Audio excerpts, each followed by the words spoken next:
Shalom, selamat pagi jemaat dikasih Tuhan. Saya menyapa Bapak Ibu Saudara dimanapun Anda berada yang tengah menyaksikan tayangan ini. Saya berharap semua sehat, semua diberkati Tuhan, amin. Ya, kita kembali berjumpa dalam renungan pagi. Mari kita akan bersama-sama merenungkan kebenaran firman Tuhan. Dan sebelumnya mari berdoa terlebih dahulu. Bapa di surga, terima kasih Tuhan. Kembali pagi hari ini kami datang ke hadirat-Mu. Kami naikkan segala puji dan hormat dan syukur atas berkat, rahmat, anugerah, perlindungan, penyertaan, pemeliharaan, dan segala kebaikan-Mu yang Tuhan nyatakan dalam hidup kami. Terima kasih Tuhan, kami mengucap syukur. Kami juga mau Tuhan membutuhkan firman-Mu. Kami memerlukan tuntunan-Mu. Kami memerlukan terang firman-Mu Tuhan yang menerangi langkah hidup kami. Mari Tuhan singkapkan, nyatakan kebenaran firman-Mu dan urapi kami semua sehingga kami bisa menangkap pesan Tuhan dan melakukannya dalam hidup kami. Terima kasih ya Tuhan. Terpujilah nama-Mu. Di dalam nama Tuhan Yesus kami bersyukur dan berdoa. Haleluya. Amin. Jemaat dikasih Tuhan, setiap kita tentu pernah mengalami takut. Ya, apa yang menjadi takut? Banyak hal yang membuat orang bisa menjadi ketakutan. Ya, di dalam peristiwa Natal atau kelahiran Tuhan Yesus, ada beberapa orang yang mengalami takut sehingga ditenangkan oleh malaikat Tuhan. Oke, siapa saja sih? Ya, kita akan lihat. Yang pertama, Maria. Lukas 1 ayat 30 dan 31. Saya bacakan. Kata malaikat itu kepadanya, "Jangan takut, hai Maria, sebab engkau beroleh kasih karunia di hadapan Allah. Sesungguhnya engkau akan mengandung dan akan melahirkan seorang anak laki-laki, dan hendaklah engkau menamai dia Yesus." Maria, ketika dijumpai malaikat Tuhan, dia ketakutan. Sehingga malaikat berkata, "Jangan takut." Ditenangkan oleh malaikat Tuhan. Ya, pertama mungkin takut karena ini siapa yang menjumpai saya gitu kan. Tapi ketakutan kemudian ternyata ada mandat, ada satu tanggung jawab yang diberikan, yaitu apa? Dia harus mengandung dan melahirkan seorang anak laki-laki, Mesias. Ya, ini nggak mudah. Kalau kita dah baca kisahnya kita tahu itu tanggung jawab yang tidak mudah. Apalagi Maria belum menikah. Wah, apa kata dunia? Di masa itu sekali lagi orang yang belum menikah hukumannya apa? Bisa dirajam ya. Maksudnya orang yang melahirkan belum menikah artinya dianggap berzina, dan itu hukumannya adalah hukuman rajam, dilempar dengan batu sampai mati. Ngeri sekali. Ya, Maria wajar sebetulnya takut. Ya, tetapi siapa lagi yang mengalami ketakutan dan ditenangkan malaikat Tuhan? Yusuf, coba kita lihat dalam Matius 1 ayat 20.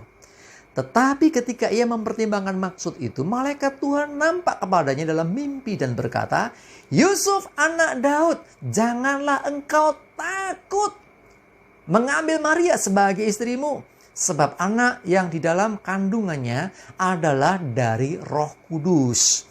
Ini sampai malaikat menjumpai Yusuf lewat mimpi, karena Yusuf dalam ketakutan juga sesungguhnya. Aduh, gimana nih?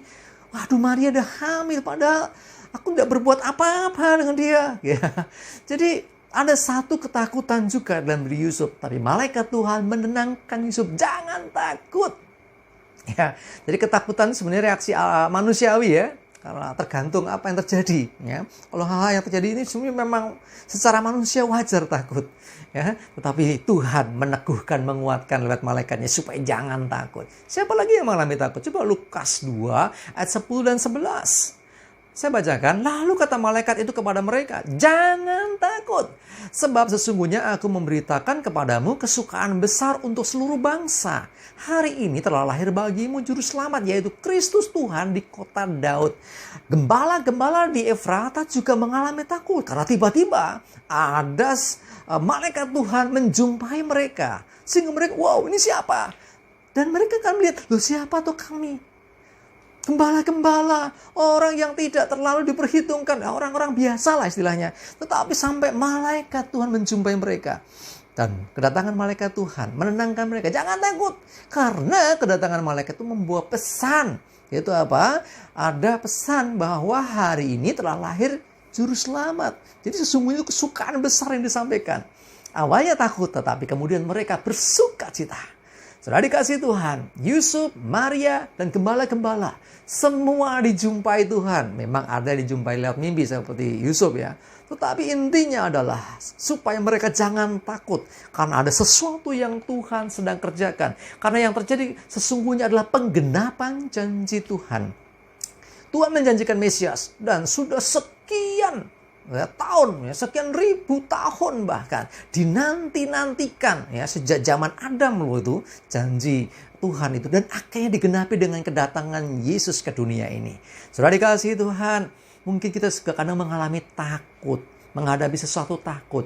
Firman Tuhan berkata, jangan takut. Coba lihat 2 Timotius 1 ayat 7.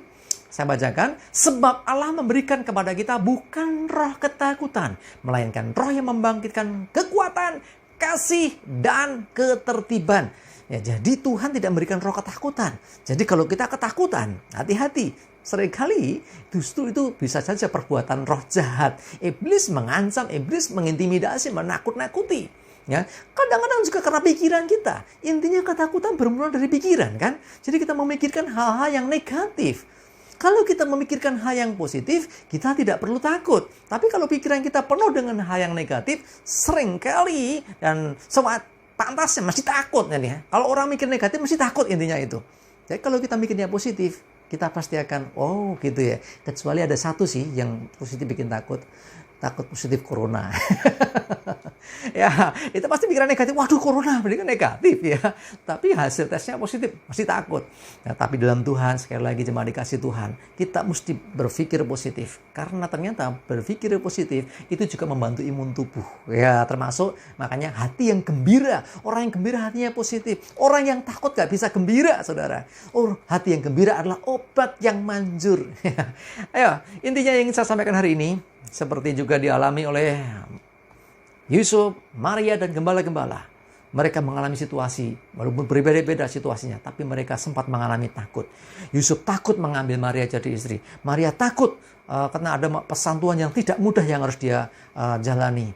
Tetapi intinya, malaikat meneguhkan mereka, jangan takut. Karena Tuhan memberikan karunia. Tuhan memberikan sesuatu yang luar biasa. Kepada gembala-gembala diberikan kabar baik yang luar biasa itu. Kesukaan besar buat seluruh bangsa. Disampaikan kepada siapa? Gembala. Luar biasa. Jangan takut. Siapapun saudara, jangan takut lagi. Tuhan tidak memberikan roh ketakutan kok. Tuhan memberikan roh yang membangkitkan kekuatan, kasih, dan ketertiban. Karena itu jangan takut. Mari pandang Tuhan dan percayalah dalam penyertaan dan pertolongannya. Kita bisa melewati semua tantangan, bahkan hal-hal yang selama ini kita anggap menakutkan itu. Kita bisa lewati dan kita pasti berkemenangan. Sebab kita tidak sendiri, ada Tuhan yang Immanuel yang menyertai kita semua. Amin. Kita berdoa. Bapa di surga, terima kasih firman-Mu pagi ini. Biarlah Tuhan kami belajar memandang Tuhan dan mendengarkan perkataan firman-Mu. Untuk kami tidak takut menghadapi segala sesuatu. Kami percaya dalam pimpinan Tuhan, dalam penyertaan Tuhan. Kami pasti ditolong Tuhan. Pasti kami akan berkemenangan. Sebab Engkau bersama kami. Terima kasih. Kami bersyukur Tuhan. Bahkan kami serahkan hari ini juga hidup kami dalam pimpinan-Mu. Sehingga kami mengalami damai, sejahtera, sukacita, aman dan selamat. Jauh parabaya, jauh dari corona. Dan berkat Tuhan menyertai kami semua. Dalam nama Tuhan Yesus, kami bersyukur dan berdoa. Amin. Mari jemaat dikasih Tuhan, semangat terus. Maju terus dalam iman dan pengharapan. Tuhan Yesus memberkati kita semua. Amin.